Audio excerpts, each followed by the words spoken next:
Lutalo kirabika luwedde tukanirizaako omukutu gwaffe omuganzi ogumanyikiddwa nga Uganda mu Kamoli amanya n'eddoboozi pampita ntambi himself Rich Boy Maxwell Junior.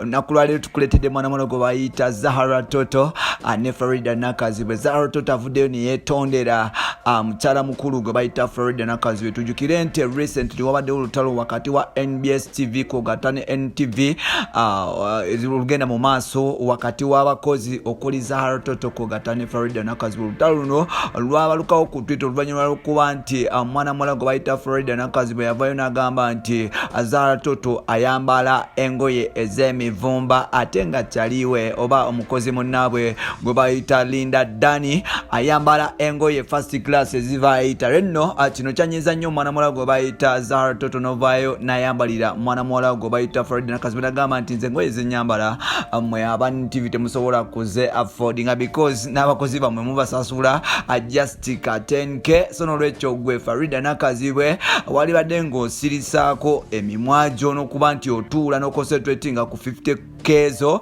nze n'onvaako. So ekyo nno akyawawaza amatu g'abawagizi aba TV zonna kw'ogatta n'abawagizi babano abantu. Olutalo ne lubalukawo ku Twitter ne baba nti beevuma beetwala speed. So n'olwekyo olubadde olunaku lwaleero mwana muwala gwe bayita Zahara Toto avuddeyo n'agamba nti bannange munsonyiwe about my tweet gye tweeting about Farida Nakazibwe oba an insult gye navayo kuba nti nkola ku mukyala mukulu gwe bayita Farida Nakazibwe. Navayo n'agamba nti omukyalo ne yampisamu nnyo amaaso nange ng'omuntu neenyiga netandika okuba nti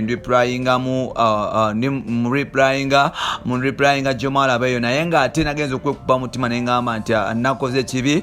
So n'olwekyo ntwala omukisa guno okuba nti I apologize to her okuba nti mwetondera n'okuba nti ansonyiwa kuba ebyo mu bulamu bibaawo. Nsaba Farida Nakazibwe onsonyiwe because fena tuli bantu ate fena tukola ensobi wadde nga nakusobya naye ate nawe wansobya ate nga nange ne muntu nyiiga okuba n'ogamba nti anyambala engoye z'owino kyampisa bubi ng'omukyala agezako okuba nti azimba brand ennene ate nga nawe okimanyi nti nze entertainment field marshal mu Uganda ba TV nenjireka ne mukubiro. So n'olwekyo kyampisa bubi nga nange nzimba brand yange naye ate kuba nti nzimba brand yange naawe nakukosa ng'omuntu tweet gye nakola because nawe oli brand ate nawe ogizimbidde ebbanga ate okyagizimba. So n'olwekyo nkusaba mukyala munnange tubeere nti tusonyiwagana ebyo tubireke tutambuze obulamu busigale nga bugenda mu maaso.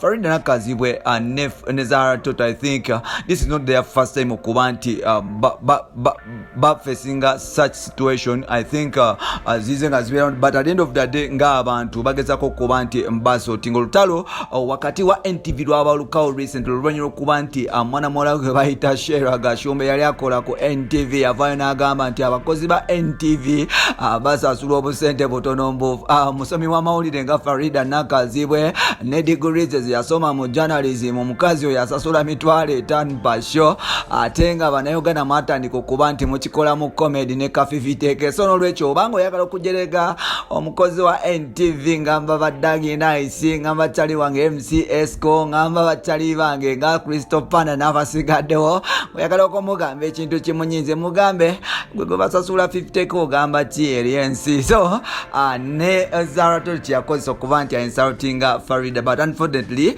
agezezaako okuba nti akijjawo era amwetondedde.